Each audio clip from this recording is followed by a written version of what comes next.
environmental education, was to write about the pain management problem and address the opioid epidemic and the very overreaction, the well-meaning overreaction of doctors and nurses who, in their attempt to keep their healthy, non-addictive patients like Mallory from getting addicted, they withhold important pain meds.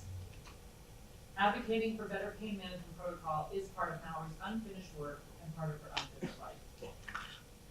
At this point, after Mallory was graduated and working as a writer in Manhattan Beach, surfing, trying to stay healthy, just trying to live a normal life, she got really, really sick and ended up in the hospital for months and months.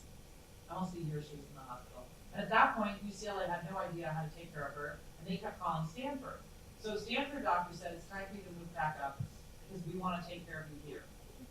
And for a few months, when Mallory moved up, she got to stay out of the hospital. Something happened. It was like the reset dial was pushed. And during this time, she took walks with friends, went to yoga, did a lot of writing, played volleyball, and had just a magical few months. Mallory at this point looked so healthy. I mean, look at her. Other than a port coming out of her, well, you can't really see her face, but she looked really healthy at this point. And so most people didn't know what it was she was dealing with. At that point, 63 hospitalizations to date, each one ranging from weeks to months.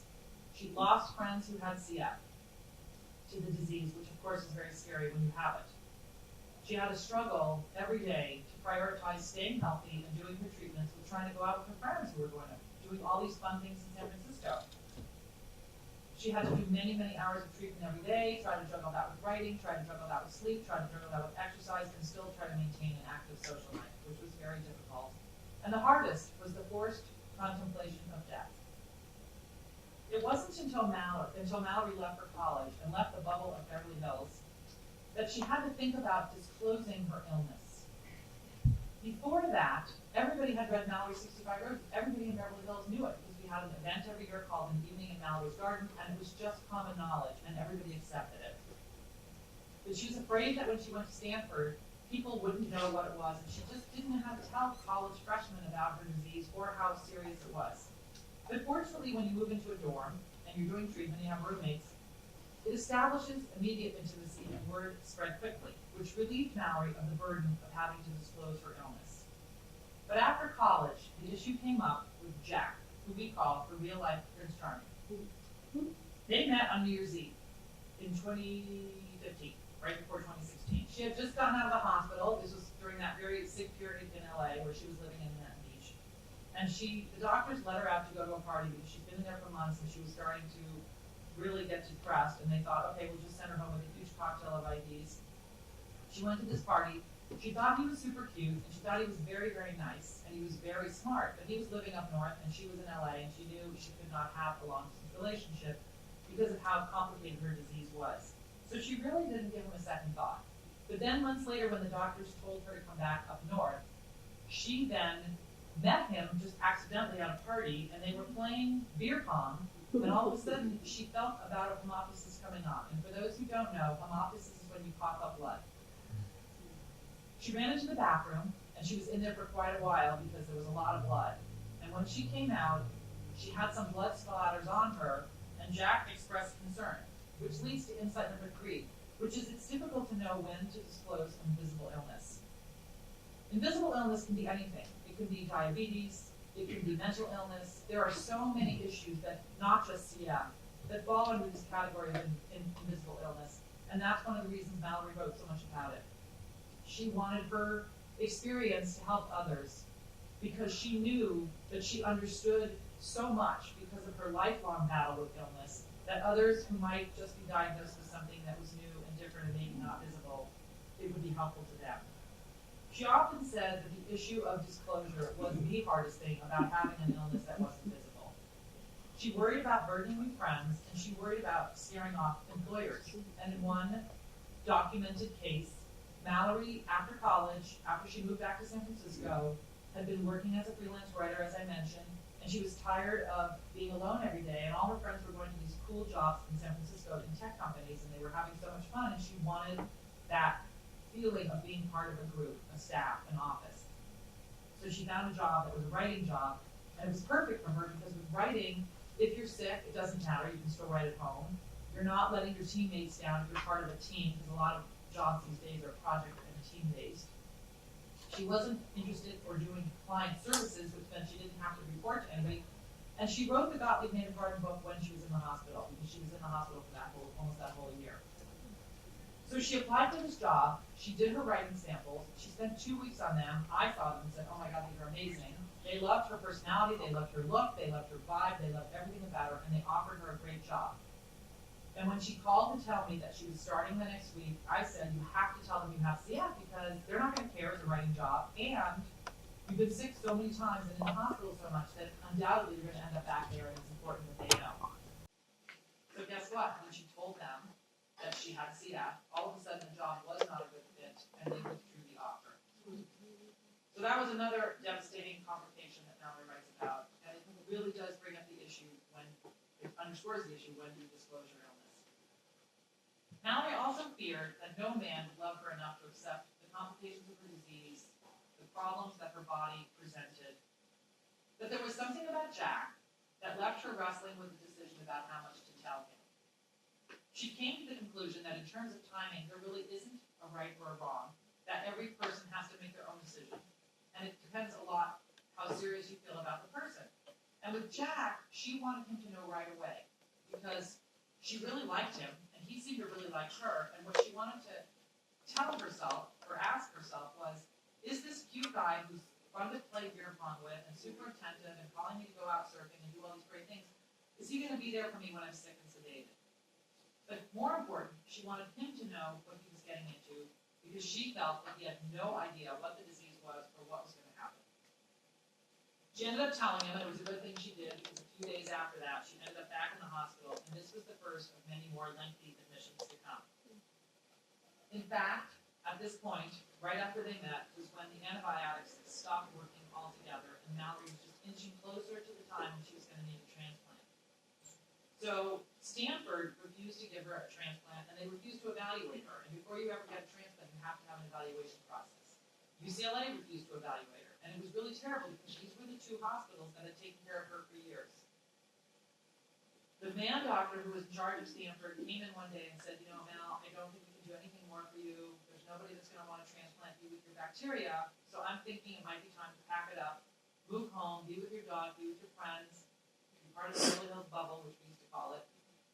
And I, at that point, said, okay, this is not going to be okay for me. And so I went and found a woman doctor, and I don't mean to sound sexist, but it was very interesting that the man doctor had absolutely no options, and the woman doctor said, oh, no problem, I'm on it. And she wrote a post about Mallory, and she put it up on the what I call the equivalent of the transplant chat room. I don't know what the forum was, but it was a place where transplant and CF doctors discuss cases. And she put a post up there about saying Mallory was this amazing girl who had led an amazing life and was worth saving and taking the risk on. And she just happened to have a complicating bacteria, but other than that, she had everything else going for her. So we crossed our fingers and let them, throw it out in the universe. And then about a month later, we got a call, and it was actually the day we were leaving for Hawaii. What had happened was, after the man doctor told us that it was time to go home, to think about just ending the last year, spending last year with people that we loved, I decided that we should go to Hawaii, because that was Mallory's happy place where we always went. And I thought, if she's going to die, we might as well take her somewhere she loves so she gets one last hurrah. So Micah, her brother, Jack, Mark, and I went to Hawaii. We asked some friends to meet us there. And for 6 days, Mallory stayed out of hospital and did great. And then on the 7th day, she ended up with 103.5. We rushed her to the ER. We did not have the drugs on Maui that we needed, so Micah had to get on a plane, fly to Oahu, and then he flew back. And while all this chaos was happening, they announced that there was a hurricane coming to Hawaii, and there was going to be a shortage of water, and nothing was going to be able to fly in and out. So we were in a panic, and this is sort of the backdrop to the phone call that we got saying, guess what, we are approving your daughter for evaluation at Pittsburgh. I started screaming and dancing, and we're trying to get to the airport and trying to get the drugs and do everything. And she said, no, you have to calm down, because you can't get excited yet, because you're in Blue Cross, that's your insurance company, but it's an out-of-state, out-of-network hospital, and I don't think they're going to approve it. So you better get working on that. And I said, oh, no, you don't know us. My husband went to Harvard, he's a lawyer, he will write the nastiest, meanest, he will make the ugliest lawsuit you've ever seen. And I'm a publicist, and we will be on the Today Show tomorrow speaking out about this shaming them into saying yes. So that's what we set about to do. Well, this is what we got back, denied. And I will not do a spoiler alert and tell you exactly what happened, but I will say that as soon as we signed the contract with Random House to bring Salt in My Soul to publication, I got a call saying, we want you on the phone with the head of legal. And I said, uh-oh, here we go. They're going to make me cut this Blue Cross case. Now I have to explain why Mallory wrote the Blue Cross piece.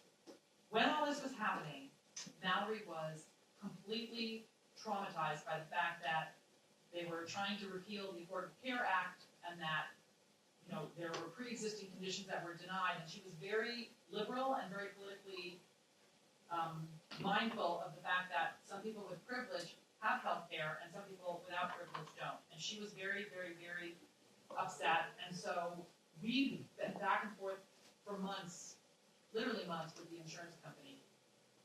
And the battle raged for weeks. And at the time, Mallory said to me, Mom, they're intentionally trying to run the clock out on my life. They want me to die before they say yes, because they don't want to spend the money on my transplant. So I said, sit down and write about it, because she was always using her journal, which I think, by the way, if you have anything that's upsetting you, it's a great way to get out your anger and your frustrations and your depression and any other negative emotions.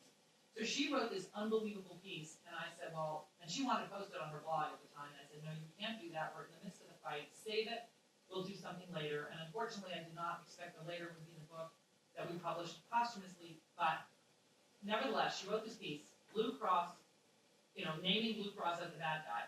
So when the lawyer, the head lawyer at Random House, said we want this call, I thought for sure he's going to tell me we have to cut the Blue Cross piece. So he called me up and he said, no, I think it's really, really, really important that you keep this in there, and they did not make me cut it.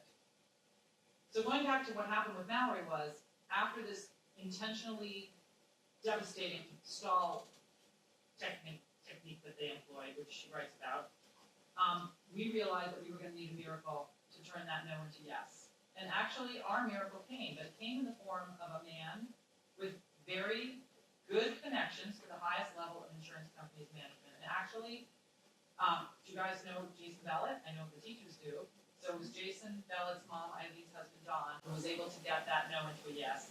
And that really enraged Mallory because she knew that she had access, she knew she had privilege, and she was so devastated as she had watched friends of hers die waiting, which is why she wrote that piece. She always knew that she was lucky, and she always knew that insurance companies intentionally inflict additional stress on patients.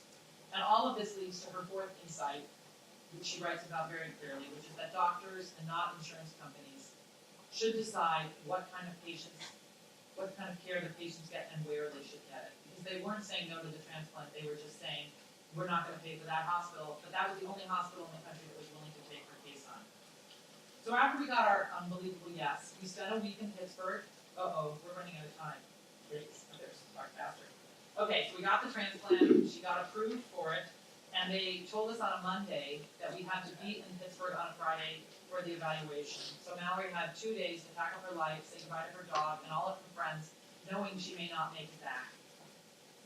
This is Mallory the day we landed in Pittsburgh. To a patient with end-stage lung disease, the most important call you're ever going to get is the one telling you that lungs are available. When you get listed, that call can come an hour after you're listed, or it can come days, weeks, months, or years after. And we've watched many people die waiting on the list and never got their organs approved. And once you're listed, you can't do anything. Take a shower, go to the movies, take a nap, anything, without having your phone right there. And during this period, your heightened vigilance can turn into hopelessness as you wait and wait and wait. During this time, I used to sing to Mallory, somewhere over the rainbow there are lungs. And that was my mantra that I sang every single day. And then when, about 6 weeks after we got there, we got the call, and the call was to come in, and we raced there, we waited 24 hours, they put you in pre-op, it's a totally traumatic 24-hour period, but you're torn between being terrified, what if your daughter goes into surgery, in her case, what if I go into surgery and you don't make it out the other side, but on the other hand, you think, oh my God, what if they give me new lungs and I get a whole new life? But in the morning after 24 hours, they came in and they said, oh, guess what, the lungs worked, but we're going to give them to another patient that had a better size match. Talk about devastated. They never told us that Mallory was a backup candidate, and we didn't actually even know that was a thing, which leads to insight number 5, which is that doctors, this applies to everybody, should err in favor of giving more information rather than less, as it it helps people manage their expectations, and it actually is true in a school setting too. If your teacher pulled stuff on you and didn't tell you what it was they expected of you, you'd be very traumatized. But then 48 hours later, we got very lucky and a second call came in. We waited another 24 hours. We immediately asked when we arrived at the hospital if Mallory was back, and they said, no, that's actually an unusual thing. This time she's the only candidate. But because the donor had had a drug overdose, he had aspirated, and the lungs were not usable. And so she didn't get the transplant that time. Then months and months went by, and we started to think that it wasn't going to happen because you really started to get depressed and scared and anxious, and Mallory was just getting sicker and sicker. So we thought about double listing at another center, but then we went back to the surgeon and the doctor at UPMC and said, should we be doing this? And what they said was, there's a category of lungs called high-risk lungs, and they get that distinction from 3 self-identified behaviors: intravenous drug use, homosexual, and spending time in prison. And the reason is that increases your risk for Hep C or HIV. Now the truth is, both of those conditions are treatable, and so what they said is a lot of parents with kids with disease, or a lot of wives whose husbands, or husbands with wives, doesn't really matter, they don't want to take high-risk lungs because they think they want perfect organs in their loved one. But in fact, too many people die waiting because there's not enough organs, and this is my pitch to be an organ donor, because we don't have enough organs. And so what they said is, somebody might be in a car accident, he might have gone to jail, had anal sex, used intravenous drugs, and come to the hospital, and when his mom is there to identify the body, they might say to the mom, does your child have high-risk lungs? She might not know, and she might not want to admit it. So just because you have had the exposure, it doesn't mean that they actually know. That's one thing to keep in mind. And the second thing is that somebody could somebody could not have it, or not be identified as a homosexual, have gone to jail, or use drugs, and they could still have bad lungs because of behavior that they personally haven't disclosed. So what the doctor said was, we recommend that you take any lungs that we're willing to put into your body. So Mallory said yes, and as soon as she said yes, we got a call, and we got a call like right away, about a week later. Is that the end of the period? If you can say when you need to leave. Okay. I'm almost done. I'm talking really fast. Okay, so at that point, once she agreed to the high-risk lungs, she had a third call, and then shortly after that, that one wasn't viable because again the donor had aspirated. We didn't know if it was drug use. We heard it was a car accident. But if you die, you aspirate, which is when you vomit, and the lungs can be that. So at that point, on the fourth call, September 11th of 2017, Mallory was given new lungs. The surgery was 9 hours. It went really well. They said the lungs were pristine and everything was perfect. A month later, we were home, back in Pittsburgh in the apartment, and you see it was her birthday then.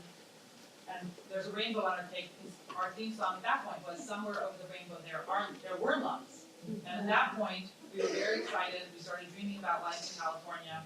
Jack asked if he would live with Mallory. Mallory got enraged with him. Why would you ask my mother if we lived together? But he was just a little nervous because she'd been through so much. But shortly after that, just a few weeks later, after her 25th birthday, she ended up back in the hospital with pneumonia, and they started preparing me for the worst. So now I'm going to quickly switch and tell you about her journal. Mallory started writing when she was 15, and she wrote all the time. And for some of those who you remember when she was always doing this? She was always either writing in her journal, or she was doing this, which we came to find out later was her thinking about what she wanted to put in her journal later, and she just had this funny habit that we always laugh about. We were very close, and she confided in me about everything, but I didn't know what was in the journal, and I used to try to sneak in, but unfortunately she had a password protected and I could never find it. I finally got to read her journal the day of her memorial. As she was heading into transplant, I think it was the third dry run, she said, I want to give you my password, I don't want you to read it, it's really private, but if something happens to me, I want you to have it. So at that point, it was such a sacred gift, and it was such a gift of trust that I did not open it. But I was really grateful to her, and I finally opened it on the day of her memorial, which was 3 days after she passed away, because I wanted to find something to say about her and her celebration of life in her own words. And what I found was 2,500 pages, organized over 10 years, which is really great because one of the things that she worried about was forgetting everything. And as the medication levels increased, her memory wasn't as good. In high school, she seemed to have a photographic memory and was a straight A student, but as time went on, she always wanted to remember all the details of everything. And I always say to young people, you guys should keep a journal because you won't believe what you don't remember. And we're so grateful now to have all those memories. The last insight, I'm skipping over some of the medical stuff because it wouldn't necessarily be interesting, or running out of time anyway, but one of the things that we say is a life-threatening illness puts you at the intersection of so many public health issues and turns you into an accidental expert about the ways patient care can and should be improved. One thing Mallory writes deeply about, and it actually applies in the school setting as much as it does in the hospital setting, which is that every person that you come in contact with during the day, in the hospital it might be your doctor, your nurse, your case manager. In a high school, it's your coach, your teacher, your college counselor, the janitor who cleans the bathrooms. It doesn't really matter. Every person that you come into contact with has the power to make decisions every day that affect how you feel about life. And when you're a patient in a hospital, it's critically important. It's important everywhere. Even how you speak to your parents. All of those daily decisions are so important. And Mallory writes very eloquently about that. I still struggle to accept that she's gone, but I read and reread her words every day. And people have asked me in the Q&A, which we don't have time for today, what was the big surprise in the journal? And the big surprise was that Mallory's smiling face, which you see in every picture, masked the darker truth about what she was really experiencing. When you have a chronic illness, when you have any kind of an illness, when you have any kind of a challenge in front of you, it can affect your mood. And Mallory was actually quite anxious and afraid, but she chose to live happy and didn't want to share any of her negative feelings publicly. In her journal, she expresses anger at the disease, shame at her own body and its failings, the difficulty of straddling the sick and the well world, her fear of dying, but along with that, the importance of her deep and meaningful friendships, her longing for love, and her desire to have a child. It's hard to capture Mallory's life in one talk. I don't even have to say much to the people who knew her because she was really awe-inspiring. And losing her was absolutely catastrophic. But the good news is, she lives on in her words, which is the legacy that she leaves us in Salt in My Soul. Her wit, her wisdom, and her words have transformed so many of us that got to know her, and I hope you all take the time to read. Thank you.